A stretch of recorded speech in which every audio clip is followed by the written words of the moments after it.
Reports in VB.NET. జనరల్గా మీరు ఏ applications develop చేస్తున్నా సరే, అంటే ఒక ప్రాజెక్ట్ని కంప్లీట్ చేయాలి అంటే ఫైనల్గా మీరు మీ యొక్క డేటాని మీకు కావాల్సిన వేలో చూసుకునేదానికి రిపోర్ట్స్ అనే వాటిని ఆ ప్రాజెక్ట్లో కంపల్సరీగా క్రియేట్ చేయాలి. అప్పుడే కంప్లీట్ అప్లికేషన్ డెవలప్మెంట్ అనేది అయినట్టు లెక్క అనమాట. మరి ఈ రిపోర్ట్స్ని ప్రిపేర్ చేసేదానికి ఇక్కడ క్రిస్టల్ రిపోర్ట్ టెక్నాలజీ అనేది VB.NETలో ఇవ్వడం జరిగింది. ఈ క్రిస్టల్ రిపోర్ట్స్ ద్వారా ఈజీగా డేటాబేస్లో ఉండే డేటాని మీకు కావాల్సిన వేలో మీరు డిస్ప్లే చేసుకునేదానికి, క్యాల్కులేట్ చేసి డిస్ప్లే చేసేదానికి ఇక్కడ అవకాశం ఉంది.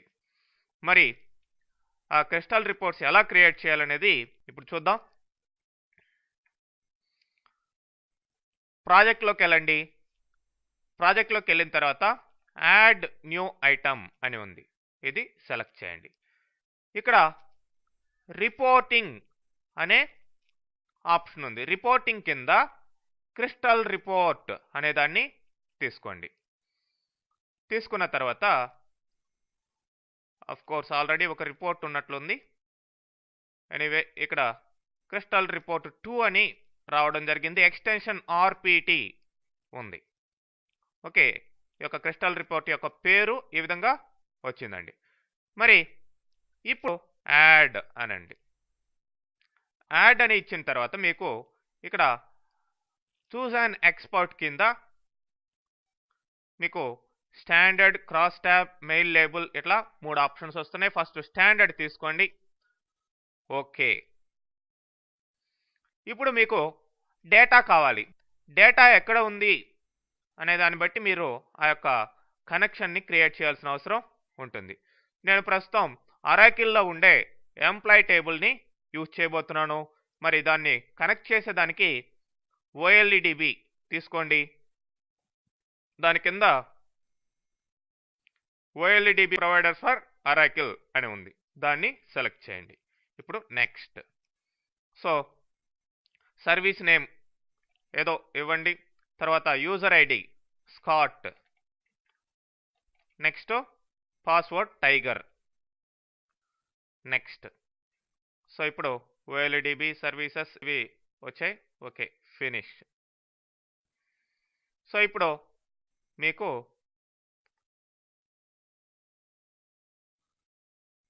ఇక్కడ లిస్ట్ ఆఫ్ ఆ కనెక్షన్కి సంబంధించిన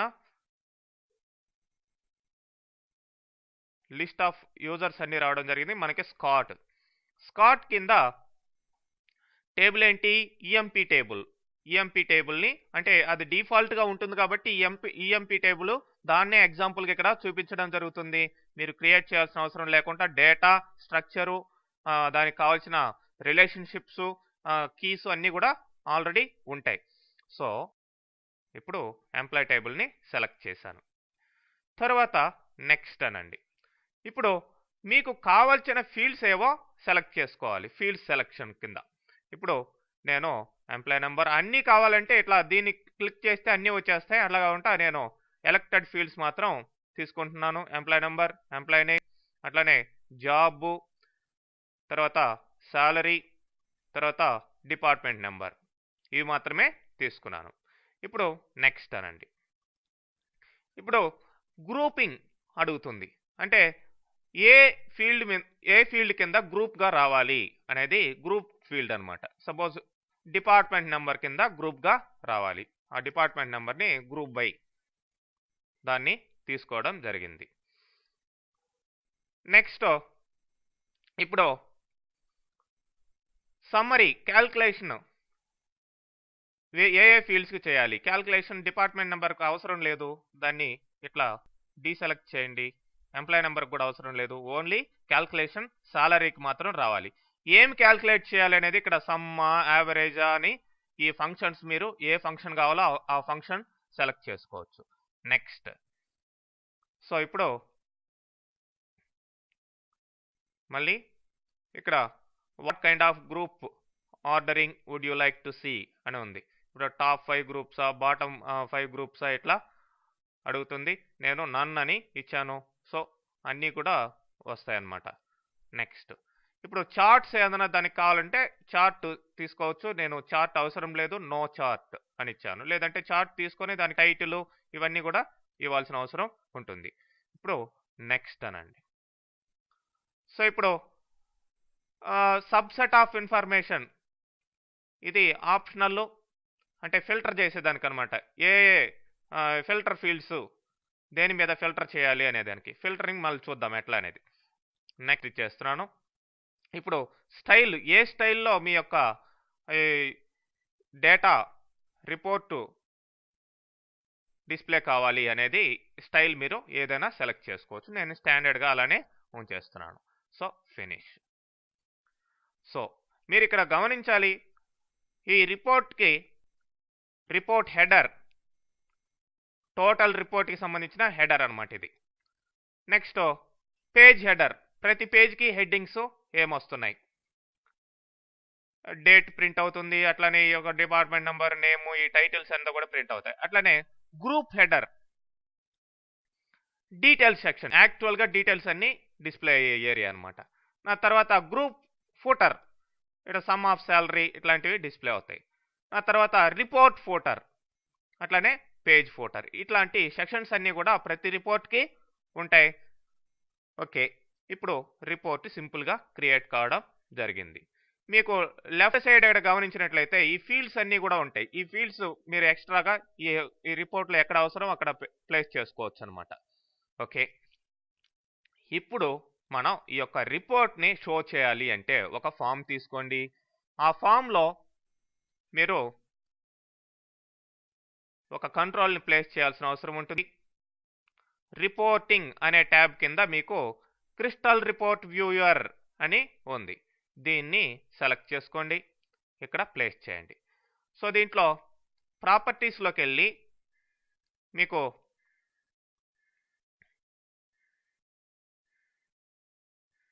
డిస్ప్లే గ్రూప్ ట్రీ అనేదాన్ని ఫాల్స్ చేయండి. గ్రూప్ ట్రీ అనేది లెఫ్ట్ సైడ్ పోతుంది. ఇప్పుడు మీరు ఆ యొక్క రిపోర్ట్ని డిస్ప్లే చేయాలి అంటే crystal report viewer 1 dot report source. Report source ఏంటి, సోర్స్ ఎక్కడ ఉంది, ఆ పాత్ మొత్తం ఇవ్వాల్సిన అవసరం ఉంటుంది. నేను ఇక్కడ ఆ లొకేషన్ మొత్తం మెన్షన్ చేశాను. ఎక్కడైతే ఆ రిపోర్ట్ ఫైల్ ఆర్పిటి ఫైల్ సేవ్ అయిందో ఆ యొక్క రిపోర్ట్ నేమ్ ఏంటి, క్రిస్టల్ రిపోర్ట్ 2 అనమాట. 2.rpt అని ఇచ్చి రిపోర్ట్ వ్యూయర్ 1 డాట్ షో అంటే షో అయిపోతుంది. ఓకే, రన్ చేస్తున్నాను.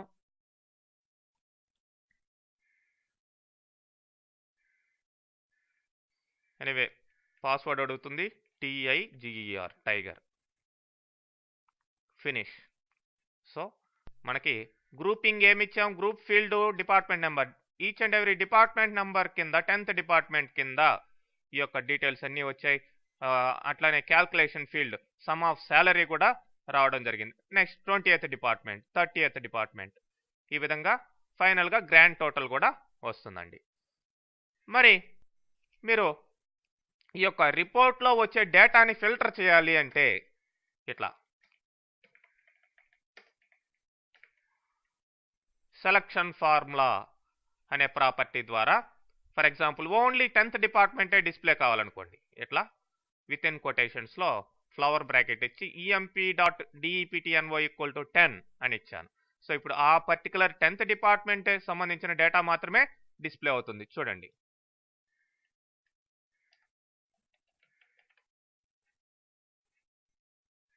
ఓకేనా, రిమైనింగ్ డిపార్ట్మెంట్స్ అంతా రాలేదు. ఓకే, అలానే మీరు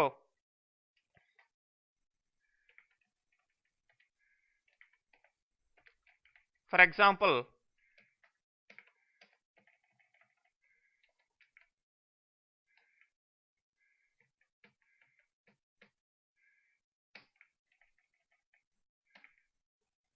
ఓన్లీ క్లర్క్ డేటా మాత్రమే, క్లర్క్స్ యొక్క డేటా మాత్రమే డిస్ప్లే కావాలి అనుకుంటే ఈ విధంగా ఇవ్వడం జరిగింది ఫార్ములా.